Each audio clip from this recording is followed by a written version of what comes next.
Shalom, brothers and sisters. I thought I was done talking about Venezuela and we've covered the news from there, but when it pulls you back, it pulls you back. And here we go. Venezuela's Nicolas Maduro blames international Zionism for protests after he's accused of stealing the election. He pinned the turmoil on his opposition, which he said was supported and financed by international Zionism. The Jews did it. All the communication power of Zionism, which controls all the social networks, the satellites, and all power, is behind this coup d'etat, Maduro said in a televised address. If you're so upset and you say that the Jews and Zionism controls all the technology and everything, and yeah, the Jews did a lot of that work for us.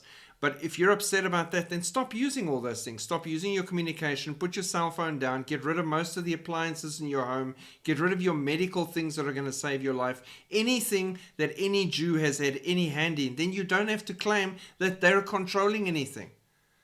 But the world wants to blame the Jews for everything, because behind that is Satan's mission to wipe them out. If he destroys the Jews and Israel and blots them from the earth, he makes God a liar, because God said that would never happen, and his covenant is eternal. His comment was slammed by Deborah Lipstadt, the U.S. Special Envoy to monitor and combat anti-Semitism, who accused him of harnessing historic anti-Semitic tropes about Jews controlling the world. How exactly are they controlling the world when the whole world wants them dead, gone, eradicated, and removed from their homeland? Maduro's absurd claim that Jews are behind election protests in Venezuela is anti-Semitic and unacceptable, Lipstadt tweeted. The Venezuelan people have gone to the streets to peacefully call for their votes to be counted. We reject all forms of anti-Semitism and the use of these age-old tropes that fans the flames of Jew hatred in Latin America and throughout the world.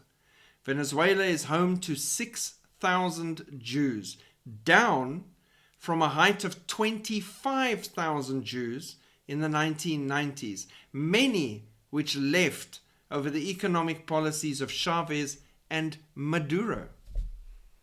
And these 6,000 will probably very shortly pack up and move back to Israel, as all the Jews find it uncomfortable and unsafe in the parts of the world where they've been scattered, and they will move back to the place they need to be for that final week of Daniel. We're going to see more and more anti-Semitism, anti-Israel, anti-Zionist, anti-anything to do with the Bible, anti-Christian.